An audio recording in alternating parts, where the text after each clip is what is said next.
first thing, is this concept of the 20-period moving average and the 200, and when the 20-period moving average rises to the occasion and becomes more powerful than the 200-period moving average.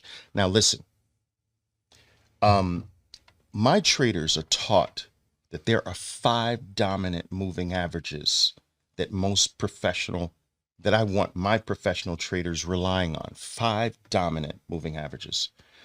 The 20-period moving average and the 200 are by far the most dominant of the 5. All right. Now, just want to make sure everything's okay. I like to see myself here. Now, of all five moving averages, traders, all right, of all 5. All right, good, perfect. All right, let me see. That's not cool. Okay, but out of the 5, the 200 is by far the most powerful. All right, so 5 dominant moving averages, the 20 and the 200 are the 2 most powerful, but the 200 is the granddaddy of them all. Now, there is a moment in the market, there's a time in the market where the 20-period moving average actually bullies the 200 and becomes more dominant than the 200-period moving average. And I want to show you. Now, I'm going to use Bitcoin today to demonstrate. I'm going to use charts of Bitcoin today to demonstrate the 3 concepts I want to share with you today, okay? All right, so let's talk about this one. All right, here I just grabbed these charts, guys, just a little while ago. All right, so what you're looking at is you're looking at a 15-minute chart of Bitcoin, largely today. All right, a little bit of yesterday, but largely today.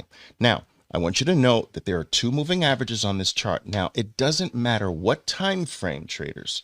It doesn't matter what time frame that I look at an item with. I will never look at an item without these 2 moving averages, the 20 and the 200. So, of course, the red, all right, the red is the 200 and the blue is the 20. Now, what I want to show you, what I want you to be aware of is the right-hand side of the chart here. Look. I want you to note that the 20-period moving average is under a relatively flat 200-period moving average. Now, this is important. The 20 is under a flat 200-period moving average, and the 20 is rising into the 20-period moving average. Now, I want you to note that this rising of the 20 is sort of creating what some people would consider to be a wedge, or some people call it a flag. It doesn't really matter. All right, flat 200, rising 20. Now, this little triangular-like formation, this wedge or flag or whatever you want to call it, this wedge formation is trapping Bitcoin. So Bitcoin starts to, like a ping pong ball, rattle between both of the moving averages. So the 200 is serving as a ceiling, the 20 is serving as a floor, and there is a war going on. Boing, boing, boing, boing, and then finally, boom. Now, this is very important because a lot of people understand that the 200 is a very powerful moving average, but the rising, when a 20-period moving average is under a flat 200 and it's rising, and the stock or the item is obeying the 20-period moving average on the declines. What do I mean by that? It's the item is obeying the 20, which means that it bumps its head up against the 200 and drops the stock back, but the 20 halts the stock. Now that halt right there is very important. This halt at the rising 20 after the 200 has knocked the item back, that halt tells you now the 20 is going to bully the 200. The 20 is going to break the back of the 200. The 20 is going to propel the stock through the 20. I mean, the 200. And so that's the only moment in time. That's the only scenario when the 20 starts gaining more power than the granddaddy of all moving averages, the 200 period moving average. Now, notice here where Bitcoin fell through the 200, but rallied back to the 200, and the 200 now is saying, halt, who goes there? All right, knocks Bitcoin back. All right. And you see how there's no respect for the 20? So look at this carefully. We rallied to the 200, and the 200 says, where do you think you're going? Get out of here. Boom.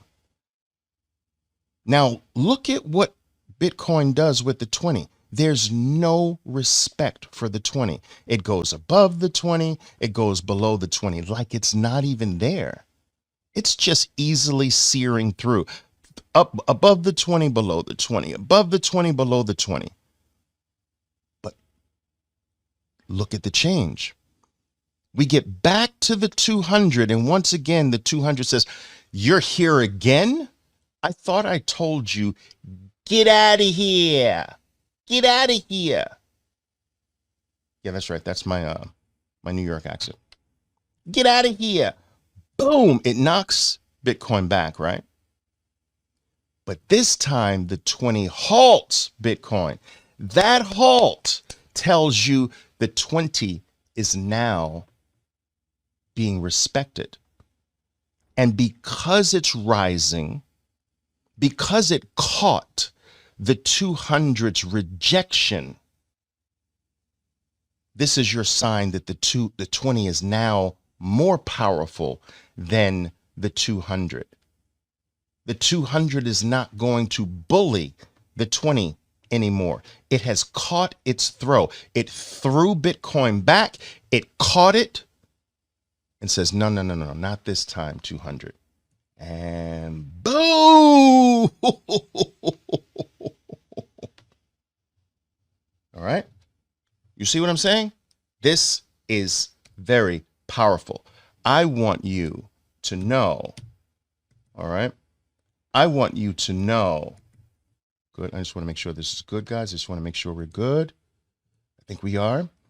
I want you to know how powerful this is, because the 20 is to be respected.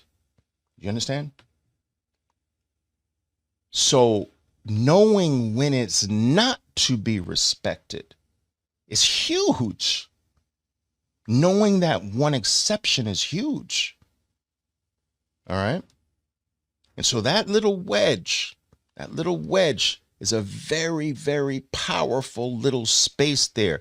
And it leads to massive explosions, as you saw Bitcoin do, because it's almost like a pressure cooker. You know, Bitcoin's rattling between the 2 and the 20 is saying, all right, now let's get ready to overpower. Boom. And the break of something major usually creates a major move. And that's what we saw in Bitcoin.